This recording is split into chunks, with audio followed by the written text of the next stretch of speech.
Hace 150 años, en la selva de Centroamérica, un grupo de exploradores europeos alcanzó las ruinas de una civilización perdida. En la solemne quietud del bosque, los monumentos eran como objetos sagrados, como divinidades afligidas por la decadencia de la humanidad.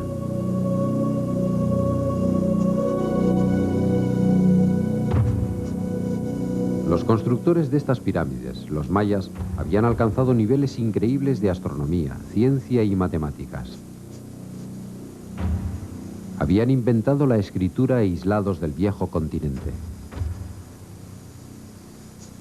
Era como descubrir una nueva historia que demostraba que las gentes de las Américas no habían sido salvajes, sino que habían igualado en magnitud a las grandes obras de los antiguos egipcios.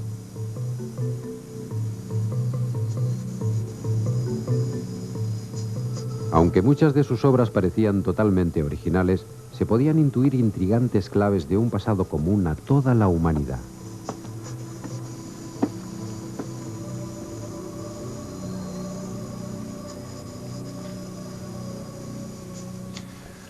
Centroamérica se mantuvo aislada hasta la conquista española.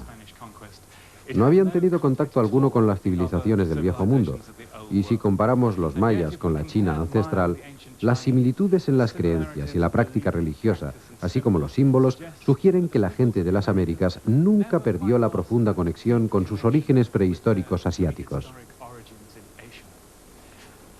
Los mayas compartieron con los chinos la creencia fundamental de que la civilización y la humanidad no son entes separados de la naturaleza, sino que forman parte de un orden natural que debemos conservar y entenderlo por el bien de todos. Para ello, y al igual que los chinos, los mayas se apoyaron en la divinidad, el chamanismo y el control moral e intelectual.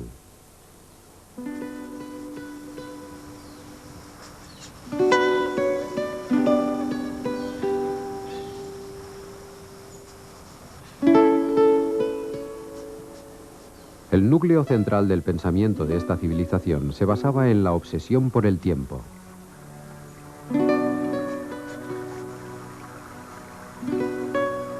Midieron el tiempo recurriendo a ciclos de cientos de millones de años, más allá, de hecho, de donde se tiene conocimiento de su existencia. Los griegos habían explorado el cosmos a través de la geometría, los hindúes a través de la metafísica. En cambio, los mayas a través de la matemática de la eternidad.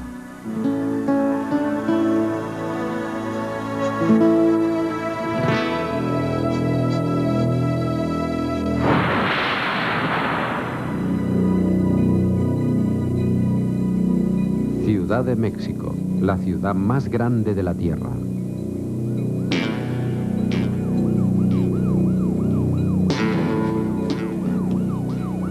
Desde el desembarco de Colón en 1492, dos concepciones de la civilización han luchado para imponerse.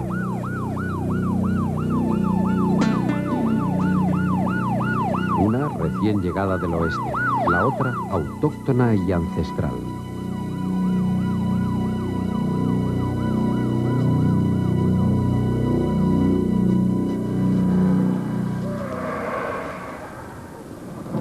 En los últimos 500 años, a pesar del genocidio y de la forzada conversión religiosa, nunca ha sido posible la conquista espiritual de los nativos.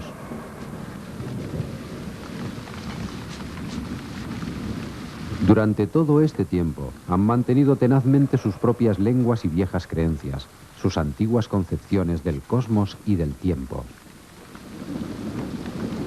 Amanece en Chichicastenango, Guatemala.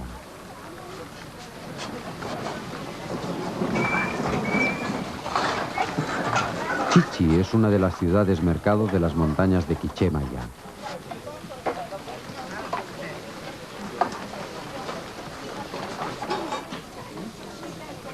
En Guatemala todavía la mayoría de la población es indígena y habla la lengua de la antigua civilización, la lengua maya.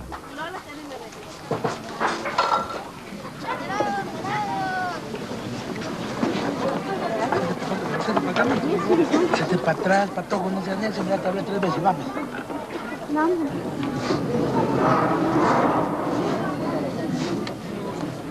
Enfrente de la iglesia de Santo Tomás, algunos viajeros queman incienso, haciendo penitencia ante el espíritu maya guardián de la puerta.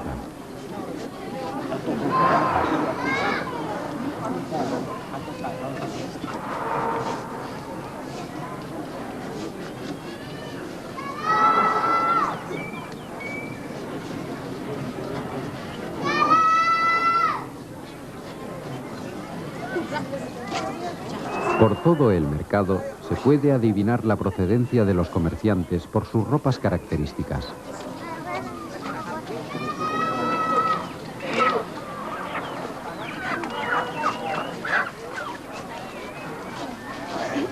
La maza es un símbolo de la cultura maya, procedente de la última dinastía del Chachiquel maya.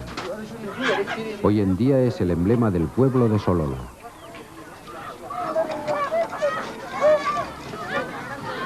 Los diseños de la ropa femenina son muy elaborados.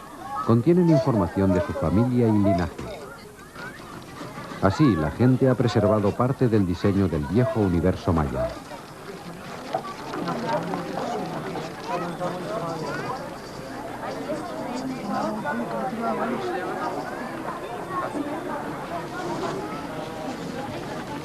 Aquí en Chichí, la tradición de los rituales se mantiene a través de las cofradías religiosas.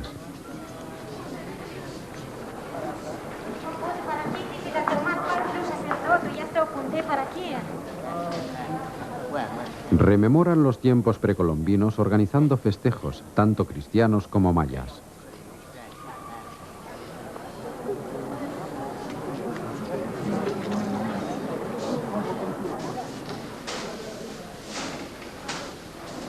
De hecho, gracias a las cofradías, en el año 1702, los europeos pudieron ver y copiar el único manuscrito conocido de la génesis del pueblo maya, el Popol Vuh.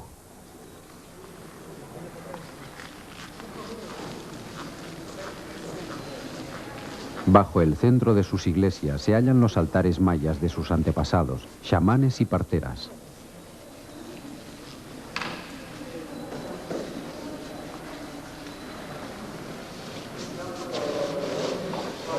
Los fieles de las cofradías debían mantener los textos para todos los nativos de las Américas. Estos rituales de fe, dicen, fueron establecidos por los más antiguos y nunca han sido olvidados a pesar de la conquista española. No esperéis de nosotros que abandonemos estas costumbres. Para nosotros solo cambian los nombres y las fortunas.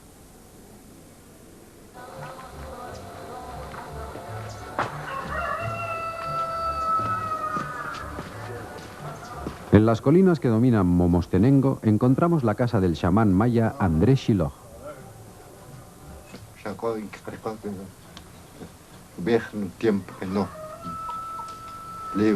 Andrés es un nexo vivo con el mundo prehispánico. Sacerdote desde hace casi 50 años. Es un Chuccajau, un jefe de su linaje, considerado como padre y madre. Es también un guardián del tiempo y del calendario maya.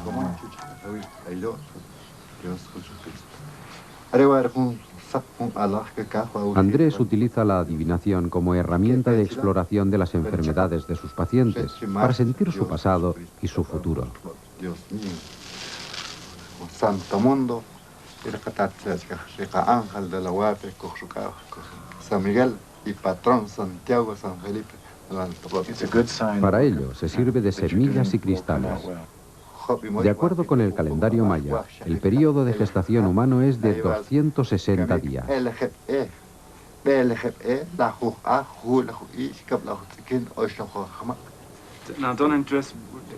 Don Andrés adivina a partir de la disposición que toman las semillas al dejarlas caer. Entonces usted entiende eso porque por la colocación del Exacto. Estos son los nombres de los días.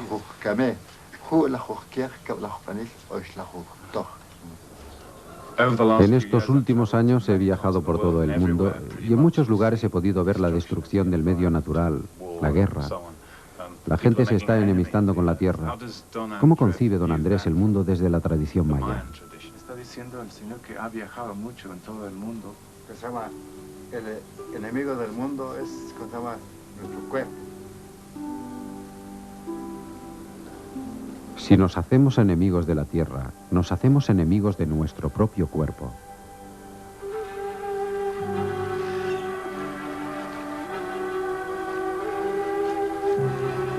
Para los mayas, la tierra era un ser sagrado.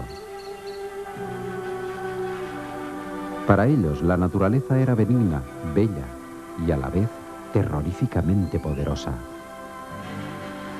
Después de todo, para ellos era una tierra de grandes contrastes, de calor y frío, de volcanes y terremotos.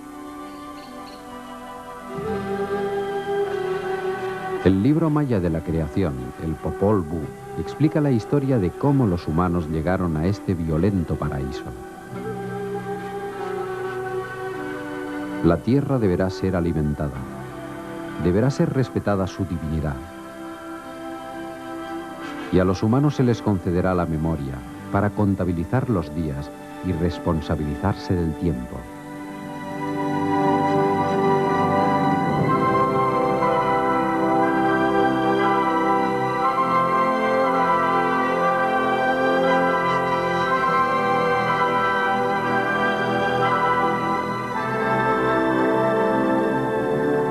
Los seres humanos eran responsables del mantenimiento de los rituales y de la naturaleza, la humanidad y los cielos.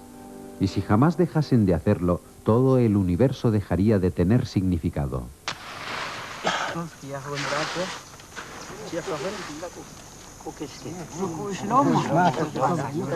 En este mito del Popol Vuh asoma la memoria racial de la migración de los antepasados asiáticos a las Américas.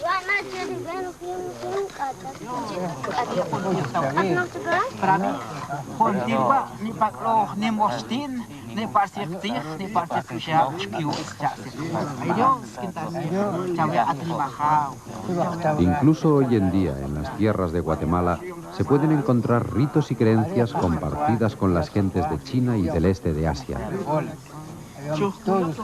El uso del jade en los ritos de la muerte, el simbolismo de la tortuga y el murciélago, y la quema de sacerdotes, ideas que se remontan incluso más allá del propio lenguaje, a las profundas raíces de la humanidad.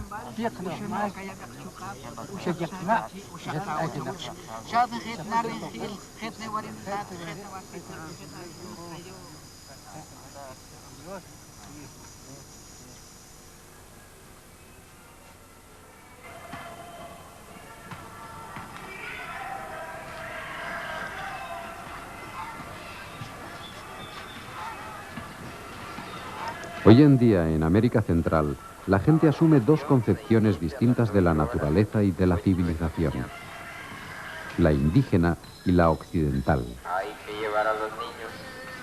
Aquellos antepasados todavía permanecen dibujados en ese extraordinario pasado que se mantuvo intacto hasta 1492.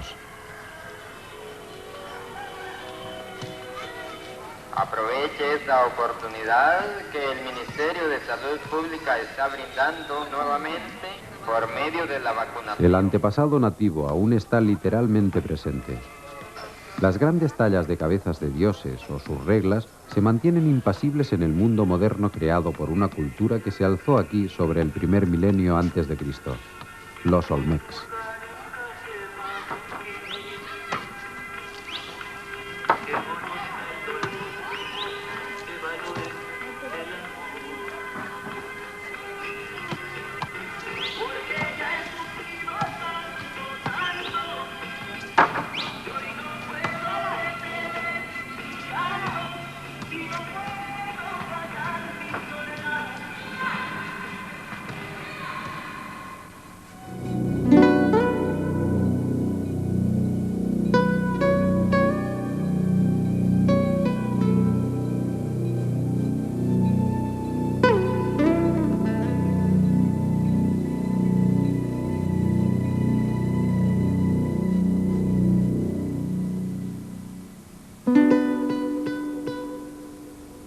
En el arte de los Olmecs, aproximadamente 3000 años atrás, ya se puede apreciar la delicadeza del universo de América Central.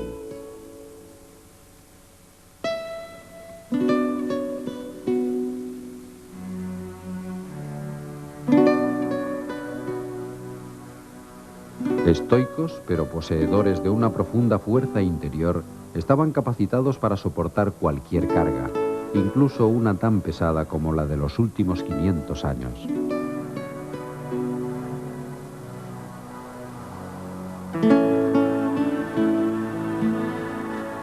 El primer gran florecimiento de la civilización de Centroamérica tuvo lugar en el primer milenio antes de Cristo en el Valle de México. Esto es Teotihuacán, el lugar donde los hombres se convertían en dioses.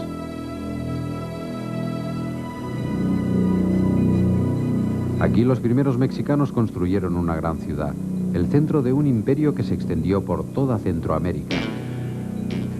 Y aquí, alejados e incomunicados del viejo mundo, construyeron increíbles pirámides compitiendo con los egipcios y babilonios.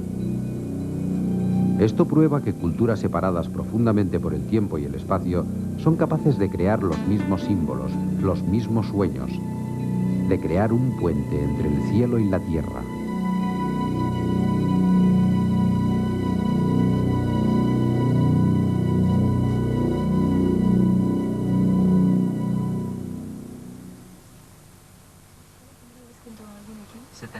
Sí. Un extraordinario descubrimiento hecho bajo el corazón de la pirámide del Sol ha confirmado que un elaborado simbolismo cósmico yace bajo la ciudad.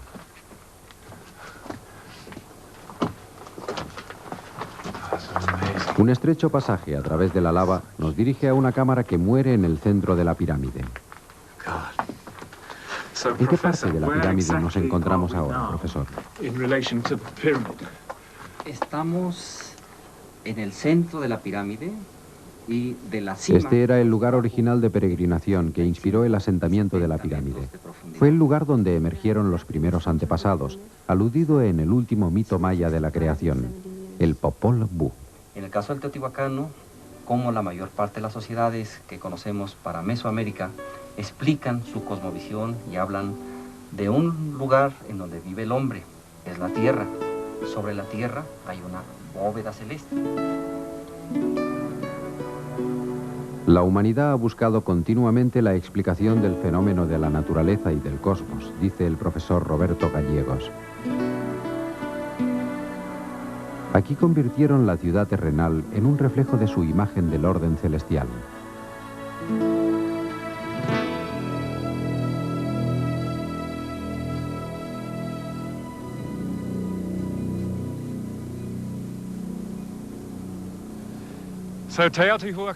Teotihuacán fue la primera civilización de América Central. Y si comparamos sus orígenes con los de las primeras ciudades del antiguo Irak o la India, o incluso con las de la dinastía Chang en China, encontramos una idea común de ciudad como modelo de orden cósmico. Aquí existen unos ejes que se alinean con las montañas y las constelaciones.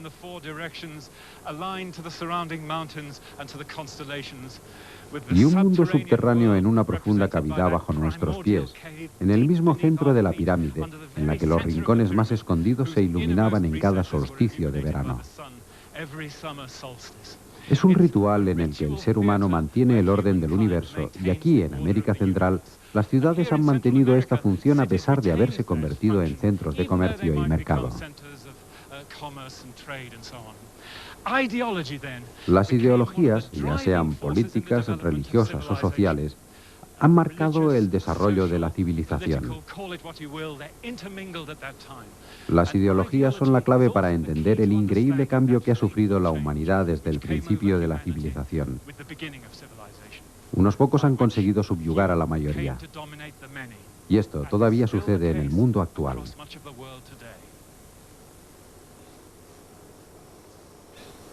El ímpetu de la civilización ahora se extiende a través de América Central, desde el Valle de México a los bosques de Guatemala.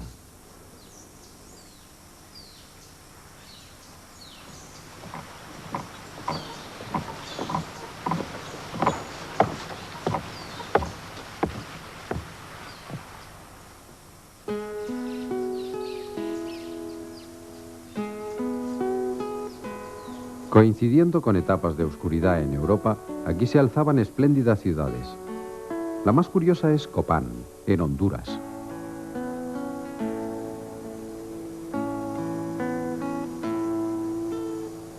Copán fue sabiamente gobernada por una dinastía desde el siglo V al IX a.C. Sus plazas públicas, pirámides y patios circulares que compartían todas las ciudades mayas fueron adornadas aquí con maravillosas esculturas. Aquí los artistas mayas demostraron una prolífica imaginación y una libertad creativa que a veces se acerca al naturalismo occidental.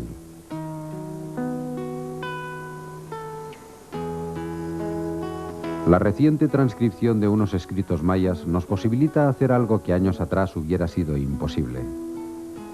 Entrar en las vidas e incluso los sentimientos de las conmemoraciones celebradas aquí.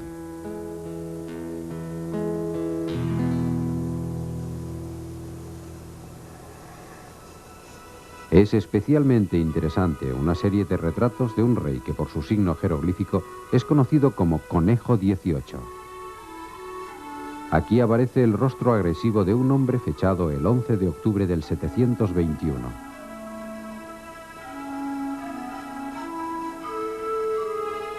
Tiene una expresión suave, mezclada con la edad y la experiencia.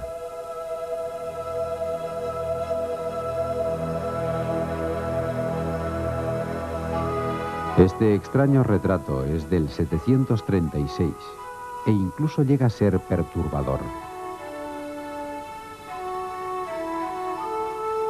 2 años después, Conejo 18 fue capturado por un rey rival y muerto el 3 de mayo del 738.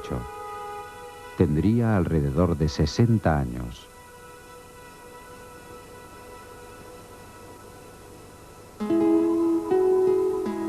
Aquí la escritura se inventó independientemente del viejo mundo. Una nueva clave de los aspectos comunes del desarrollo humano.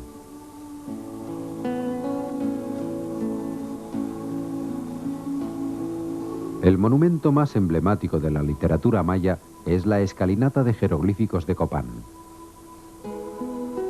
Era literalmente una colina de signos, una rampa escalonada de 50 pies de ancho y 108 de alto, con más de 1200 signos explicando la mítica y dinástica cronología de Copán, desde el 755 a.C., cuando fue dedicada al rey de la Concha de Humo.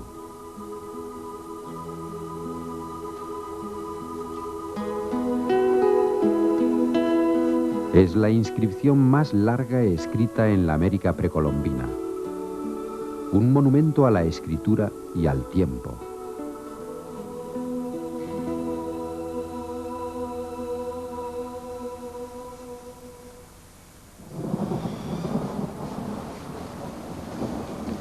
El último rey conocido de Copán, Yaxpac, murió en el invierno del 820.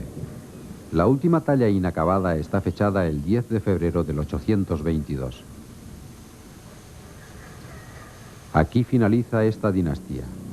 La ciudad fue absorbida por la selva. Solo unos pocos campesinos continuaron sembrando la tierra.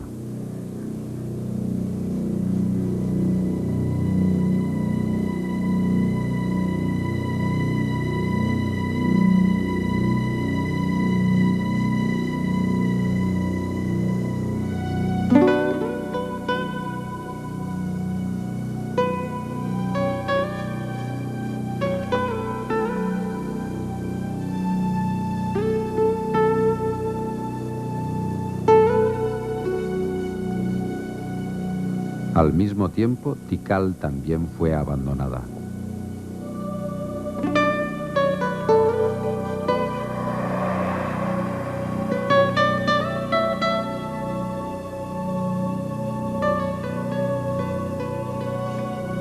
En poco tiempo desaparecieron las ciudades mayas más importantes.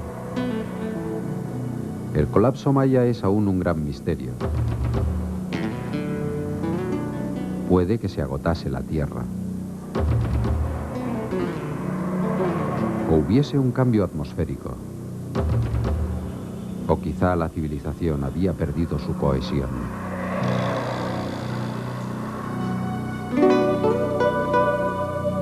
Sin embargo, el legado continuó en los corazones y mentes de la gente.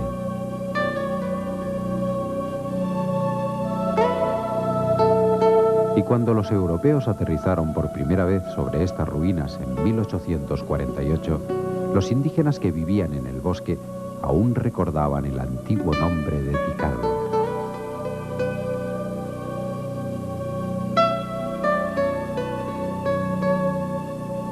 El lugar donde se mantuvo el cómputo de los días, en el que los antepasados resistieron el peso del tiempo.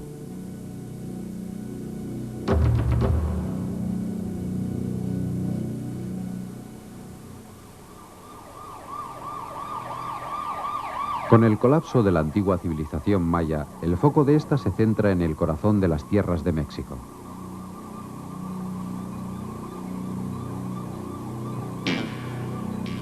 Aquí, rodeada de montañas, había una gran extensión de terreno con un gran lago, islas y fértiles riberas.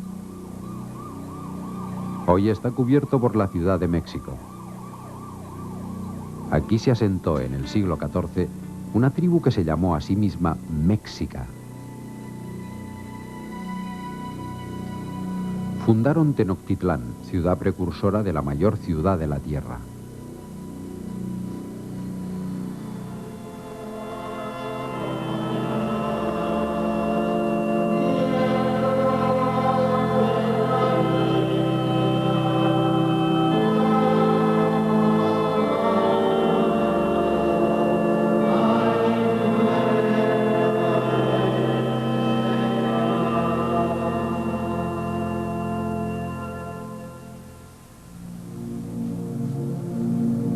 Bajo las calles, en la cripta de la catedral, aún se puede apreciar el poder de la cultura que se alzó aquí en el siglo XV. En uno de los más dramáticos episodios de la historia de la humanidad. La cultura azteca.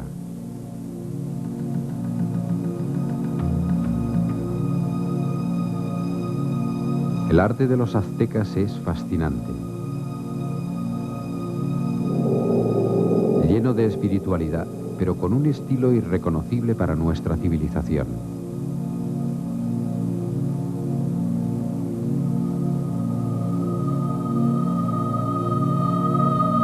Esta estatua del dios de la tierra, Coatlicue, encontrada en 1790, fue rápidamente enterrada de nuevo por miedo a exponerse a su oscura y potente magia.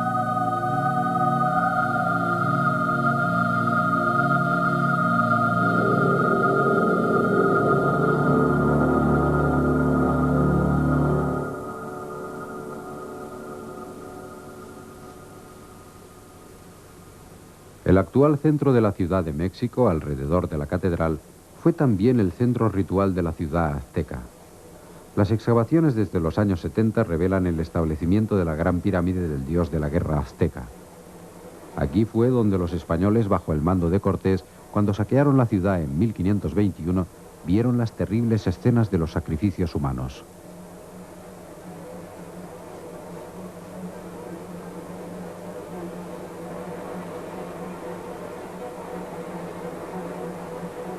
Los aztecas creían que los dioses necesitaban sangre y los corazones de las víctimas humanas servían para alimentarles en la lucha contra las fuerzas de la oscuridad. Sin ellos el sol dejaría de levantarse. En los años de la conquista española podían morir en este ritual miles de indígenas en una sola noche.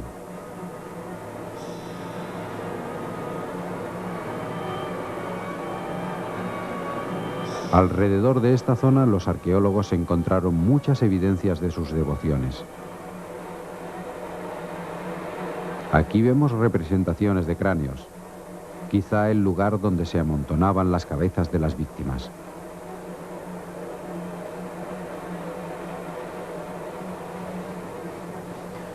Aquí es donde comprobamos estas terribles asociaciones. ¿Cómo puede una civilización ser tan brillante en las artes, la escultura, el textil, la poesía, y a la vez ser tan bárbara con la gente permitiendo el sacrificio humano? En una fiesta de 4 días podían degollar a unas 10.000 personas en el gran templo y, nadando en sangre, enviarlas a los cielos. Cuando los españoles vieron escenas como estas, creyeron que eran obra del diablo. Los aztecas fueron especialmente sanguinarios.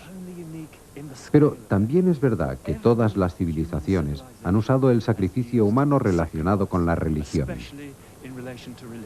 Teología y ejecuciones han estado íntimamente relacionadas a lo largo de la historia. El problema de los aztecas nos concierne a todos.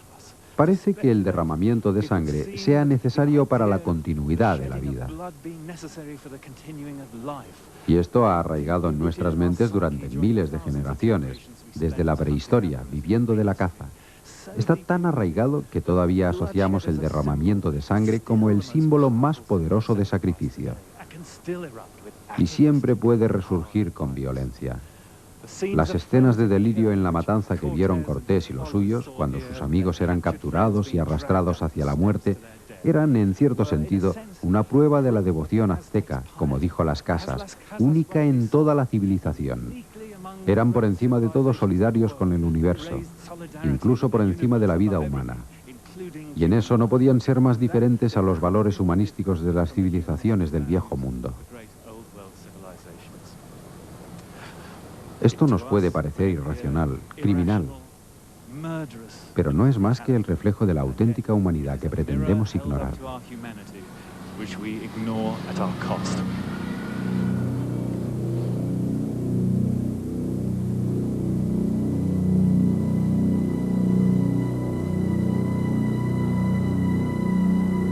Cortés tuvo la suerte de llegar en el año azteca.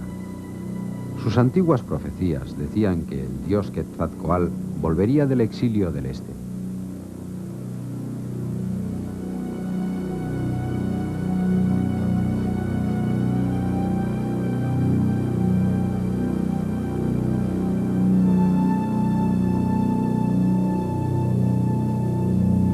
Esta coincidencia hizo que los aztecas no opusieran resistencia. Comprendieron de inmediato que estos misteriosos poderes del exterior serían fatales para su propio universo.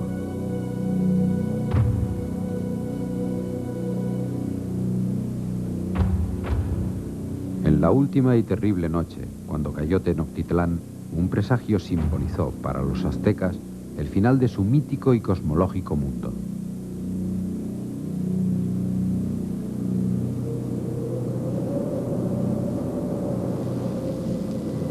Aquella noche empezó a llover como si fuera un fuerte rocío.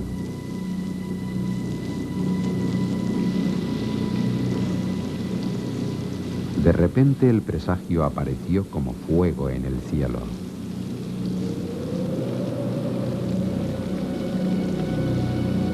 Se formó un torbellino que lanzaba rayos como brasas encendidas. Se oyó un ruido ensordecedor. Rodeó los muros de la orilla del lago. Pasó por encima del templo. Volvió al centro del lago y desapareció.